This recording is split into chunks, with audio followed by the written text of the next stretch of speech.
ईमानदार व्यापारी, इस शीर्षक से मैं आपके सामने एक कथा सुना रहा हूँ।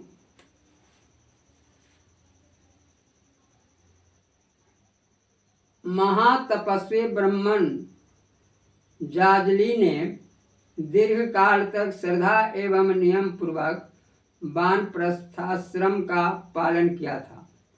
अब वे केवल वायु पीकर निश्चल खड़े हो गए थे और कठोर तपस्या कर रहे थे। उन्हें गतिहीन देखकर पक्षियों ने कोई वृक्ष समझ लिया और उनकी जटाओं में घोंसले बनाकर वहीं अंडे दे दिए। वे दयालु महर्षि चुपचाप खड़े रहे। पक्षियों के अंडे बढ़े और फूटे, उनसे बच्चे निकले। वे बच्चे भी बड़े हुए, उड़ने लगे। जब पक्षियों के बच्चे उड़ने में पूरे समर्थ हो गए और एक बार उड़कर पूरे 1 महीने तक अपने घोंसले में नहीं लौटे, तब जाजली हिले। वे स्वयं अपनी तपस्या पर आश्चर्य करने लगे और अपने को सिद्ध समझने लगे। उसी समय आकाशवाणी हुई, जाजली, तुम गर्व मत करो। काशी में रहने वाले तुलाधार वैश्य के समान तुम धार्मिक नहीं हो। आकाशवाणी सुनकर जाजली को बड़ा आश्चर्य हुआ।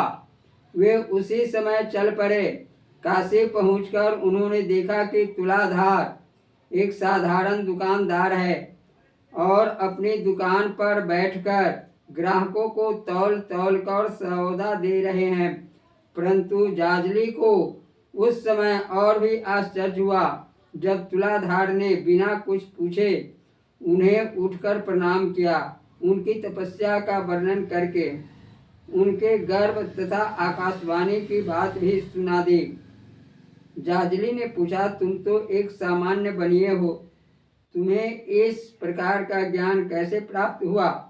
तुलाधार ने नम्रता पूर्वक कहा, ब्राह्मण, मैं अपने वर्णोचित धर्म का सावधानी से पालन करता हूँ। मैं न मद्य बेचता हूँ न और कोई निंदित पदार्थ बेचता हूँ। अपने ग्राहकों को मैं तौल में कमी ठगता नहीं। ग्राहक बुढ़ी हो या बच्चा, भाव जानता हो या न जानता हो, मैं उसे उचित भाव में उचित वस्तु ही देता हूँ। किसी पदार्थ में दूसरा कोई दूषित पदार्थ नहीं मिलाता। ग्राहक की कठिनाई का लाभ उठाकर मैं अनुचित लाभ भी उससे नहीं लेता हूँ। ग्राहक की सेवा करना मेरा कर्तव्य है, यह बात मैं सदा स्मरण रखता हूँ। ग्राहकों के लाभ और उनके हित का व्यवहार ही मैं करता हूँ, यही मेरा धर्म है।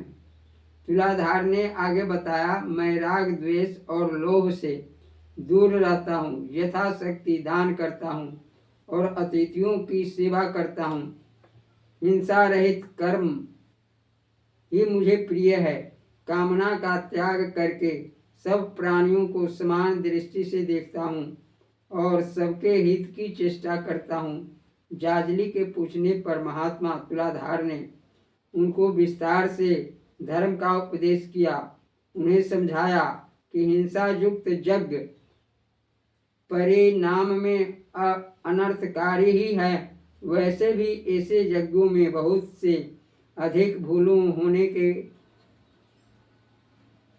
की संभावना रहती है और थोड़ी सी भी भूल विपरीत परिणाम देती है। प्राणियों को कष्ट देने वाला मनुष्य कभी सुखी तथा परलोक में मंगल प्राप्त नहीं कर सकता। अहिंसा ही उत्तम धर्म है। जो पक्षी जाजली की जटाओं में उत्पन्न हुए थे, वे बुलाने पर जाजली के पास आ गए। उन्होंने भी तुलाधार के द्वारा बताए धर्म का ही अनुमोदन किया। तुलाधार के उपदेश से जाजली का गर्व नष्ट हो गया। जय श्री सीते। यह कथा प्रसंग आपको अच्छा लगे तो कृपया इसे आप नेट पर बोलकर सुनने का प्रयास करेंगे। जय श्री सीते।